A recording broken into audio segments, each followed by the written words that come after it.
그다음에 포고령과 관련해서 피청구인 측은 2025년 1월 14일째 답변서에서 이 사건 포고령은 당시 국방부 장관이었던 김용현이 작성했고 피청구인이 몇 자 수정했다 이렇게 답변을 하신 거죠. 피청구인 측에게 묻습니다. 네. 지금 포고령에 대해서는 이 포고령에 대해서 이 사실조회로 사실조회로 된다고 말씀하셨는데 네. 그 부분은 김용현 장관의 증인 신청을 통해서 김용현 장관이 그 부분에 관련해서 증인 신문을 통해서 밝히겠다 이런 말씀이신가요? 그러니까 우선 이제 1월 14일자 답변서 3을 내시면서 네. 그 답변서에는 당시에 국방부 장관인 김용현이 작성을 했고 네. 그리고 피청구인이 몇 자 수정을 했다 이렇게 답변하신 게 맞습니까? 그렇습니다. 네. 네. 그다음에 그러면 피청구인 측은 이 사건 포고령이 발령되기 전에 피청구인이 포고령을 확인한 것은 맞다 그런 거죠? 그 취지는 맞는데 일부 문구를 수정하는 한도 내에서만 관여했다 이런 말씀이십니까? 그거는 구체적인 것은 구체적인 내용은 김영은 장관 그 증인 신문을 통해서 정확히 서면에 그렇게 써져 있어서 여쭤보는 네, 겁니다. 네. 그 김영현 증인을 물어본 후에 명확하게 답변할 수 있겠다 네, 이런 그렇습니다. 취지십니까? 네, 예. 그 다음에 피청구인 측에서 쓰신 내용입니다. 이 사건 포고령은 그 표현과 달리 국회나 지방의회 정치활동을 전면적으로 금지한 것이 아니라 비상계엄이 유지되는 동안 방한국가적 활동을 못하게 막기 위한 것이다. 이렇게 밝히셨죠. 그러면 이 사건 포고령으로 막으려고 했던 국회나 지방의회의 방한국가적인 활동은 구체적으로 무엇을 말하는 건가요? 그 포고령에 관련해서는 지금 이 답변서에서 말씀드리는 것은 포고령 자체가 계엄 구체적인 포고령의 내용이라든지 구체적인 그 포고령이 작성된 거라든지 내용의 의미에 대해서는 추후에 증인 신문이나 이걸 통해서 구체적으로 말씀드리겠습니다. 그러니까 그 서면상으로 정치활동을 금지한 것이 아니고 네. 비상계엄이 유지되는 동안에 방한국가적인 활동을 못하게 막기 위한 것이다. 이렇게 서면에 기재를 하셔서 네. 그러면은 도대체 국회나 지방의회의 방한국가적인 활동이라는 게 뭐냐 막으려고 했던 그거를 밝혀달라 이런 말씀입니다. 알겠습니다. 예.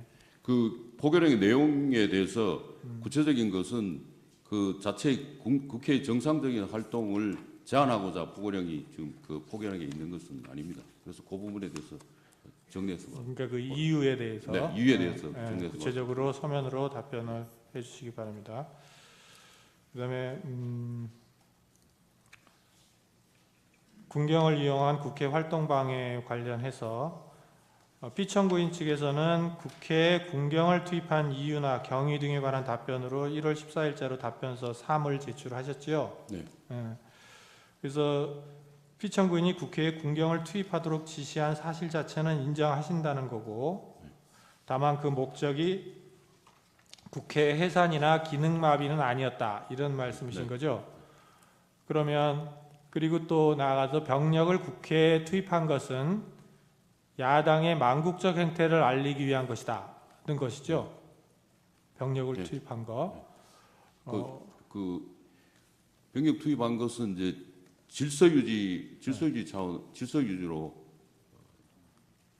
그러니까 근데 이제 서면에는 예. 국회에 병력을 투입한 것은 야당의 망국적 행태를 알리기 위한 것이다라고 쓰셔서 그러면 병력을 국회에 투입한 것과 야당의 행태를 알리는 것이 어떤 상관관계가 있는지를 설명해 주셔야 될 것 같은데 그 부분이 안 나와 있어서 네. 그러면 추가적인 그 부분에 대해서는 추가 보충서나 답변서에 예. 보충 서면으로 제출하도록 하겠습니다. 그러니까 일단은 써낸 내용에 네. 대해서 제가 질문을 드리는 겁니다. 네. 그거에 대한 설명도 네. 서면으로 보충해서 내주시기 바랍니다. 네. 예, 이상 쟁점 정리를 마치겠습니다. 김용현에 대해서는 정인이 채택되어야 마땅하다는 건 누구나 다 알 수 있습니다. 네. 그래서 오늘 평의가 됐고요.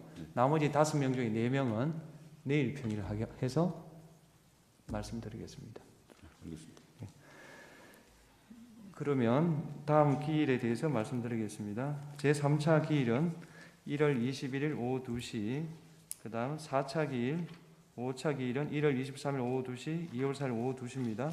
사무관은 피청구인의 송달 장소인 서울구치소로 다시 3차 내지 5차 기일 통지를 보내주십시오.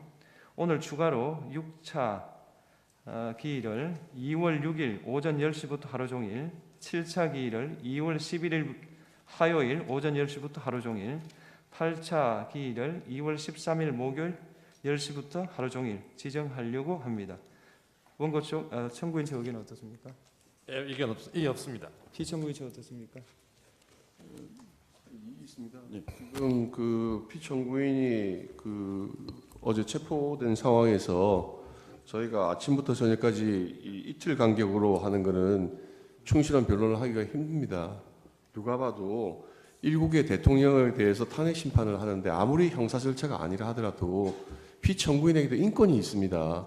어떻게 그 생각을 해보십시오. 1월 11일과 13일 같은 경우에 12일 하루가 깨 있습니다. 아침 10시부터 저녁 10시까지 신문을 해버리고 나면 그러면 13일 준비는 저희가 그 피청구인 뭐 접견 가는 것도 참 힘든 상황이 돼 있지만 어떻게 변론 준비를 합니까, 재판장님? 예. 이거는 재판의 형식을 취했지만 실질적으로 누가 봐도 피고인의 방어권을 보장하기 위한 재판은 아니라고 생각이 됩니다. 적어도 신문 간격, 길 간격을 좀 넓혀주시고 더군다나 오전부터 시작한다면 오전 오후를 다 하고 나면 변호인들도 로보트가 아닌데 어떻게 그 다음날 준비를 하고 그 다음에 또 와서 변론을 하고 그렇게 하겠습니까? 예, 재판부에서 평의를 거쳤고 평의를 거칠 근거는 전례 그리고 2월 6일부터 하루 종일 지정한다는 점을 종합적으로 했습니다. 그렇게 하겠습니다. 기일은 2월 6일 오전 10시부터 하루 종일, 7차 기일은 2월 11일부터 오전 10시부터 하루 종일, 8차 기일은 2월 13일 목요일 오전 10시부터 하루 종일 하고요. 사무관은 피청구인에게 6차 내지 8차 기일 통지서를 서울구치소와 관저 둘 다 송달하십시오. 그리고 정인 김용현 정인 신문 기일은 2월 6일 오후 2시로 지정하겠습니다. 김용현 정인에 대한 기일 통지서를 사무관은 아마 서울구치소에 있을 것 같은데 하여튼 피청구인의 송달 장소를 받아서 보내주시기 바랍니다. 재판장님 이게 선례라고 말씀을 하시는데 예.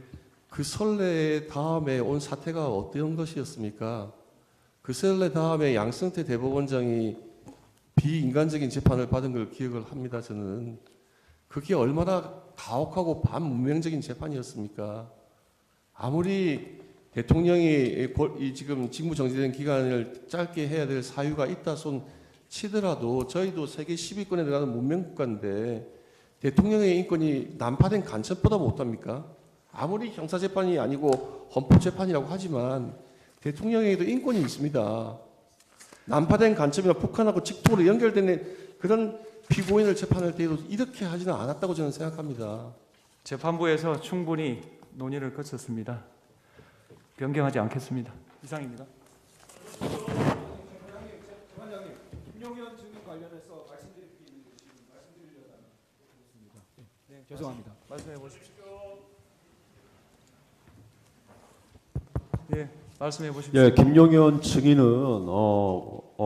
소초인 측에서 청구한 모든 증인들에 다 연결되는 증인입니다. 네. 그래서 김용현 증인의 진술을 먼저 듣고 그 다음에 소초인 측에서 주장한 신청한 증인들의 진술을 증언을 듣는 게 재판 절차상 실제 진실을 가리는데 합당할 것으로 보입니다. 그 내일 한번 의논해 보겠습니다. 네, 재판장님 꼭 부탁드립니다. 최소한 동시적으로는 진행되어야만 그 형평성과 피고인의 그 피청구인의 방어권에 합당하다고 생각합니다. 동시라는 게 누구와 동시를 말합니까? 지금